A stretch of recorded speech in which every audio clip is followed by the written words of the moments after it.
A North Carolina mom calling for more transparency after learning the Cumberland Hospital where her daughter was undergoing treatment was at the center of multiple investigations.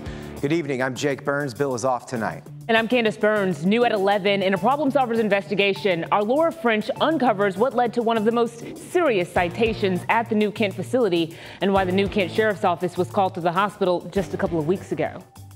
I want that easy.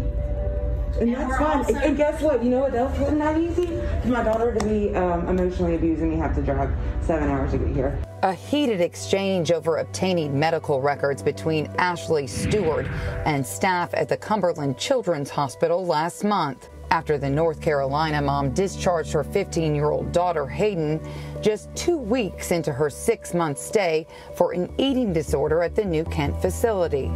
And I was in tears. I was beside myself. She deteriorated so quickly. She looked worse than she did when I dropped her off. Her eyes were sunken in. She was skinny again. Hayden's medical records document her, quote, concerning weight loss. But her mom says it's the concerning phone calls she'd received from her daughter that led her back here prematurely. A week into Hayden's treatment, my daughter called Friday night, absolutely in tears. Mom, this place feels like jail. Hayden's behavior is described in her medical notes as disruptive and disrespectful, but also documented as how she continues to present with her, quote, brightly colored blue hair and oversized clothes with multiple accessories. I don't understand how her look interferes with her treatment. Stewart says her daughter felt emotionally abused at the facility. And the humiliation, the manipulation of, hey, Hayden, thanks for not drinking your milk. Now, there's going to be no more milk for other kids. Or I guess y'all want the diabetic kids to, die because y'all won't eat your food on time. Stewart made plans to end her daughter's care May 15th over how she says she was transferred to another unit. According to her medical record, the move led to a, quote, placement of hands on patient that was thus considered a restraint. Mom recorded how Hayden described it. And so they grabbed my arms, and one person behind me, got me and did the move of a wedgie so I could, be restrained. And I felt my shorts ripping. I was like, okay, I'll stop. And they would, and I was literally crying. But it's this documented physical contact involving another patient that happened inside this hospital 5 months earlier, and allegations that were reported to deputies 1 month later that have Stewart most upset. So, I just feel so betrayed and just so,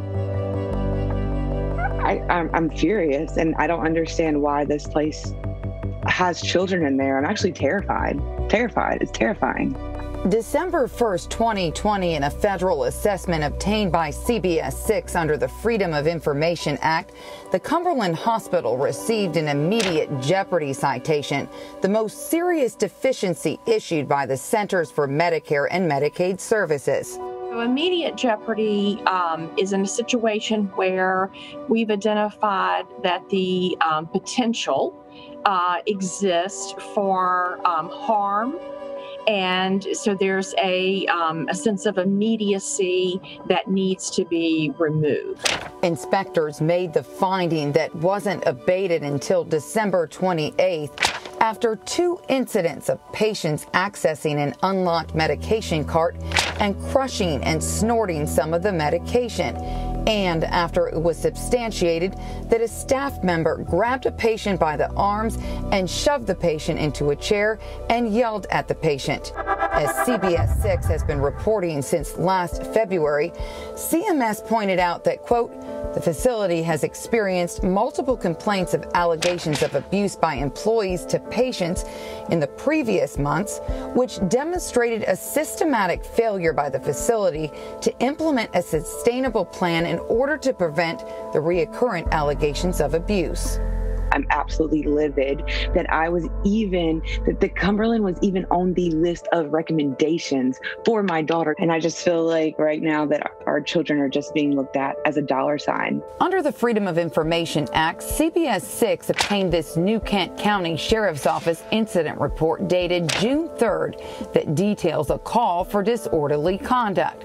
When deputies arrived, they'd find a teenage boy with, quote, a large piece of wood being destructive locked in the day room of the hospital by staff.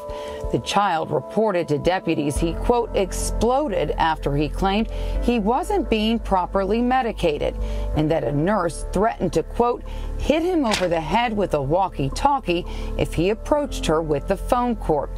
According to the report, the child explained he had the cord in his hand after he tripped on the phone and broke it, missing the call he was supposed to have with his mom.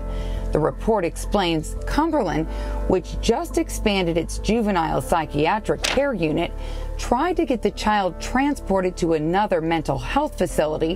When New Kent refused the transport because he was already in one, the report states, quote, the supervisor clearly wasn't satisfied. These are parents that have seen these reports, some of which have been substantiated, and then, from their perspective, nothing's being done about it. Our office has spent a significant amount of time investigating complaints. We certainly take all of these seriously. They have cleared everything and they are in full compliance at this time. I feel like parents that information should be disclosed to parents when we're making choices for our children to stay alive at this point for their best health.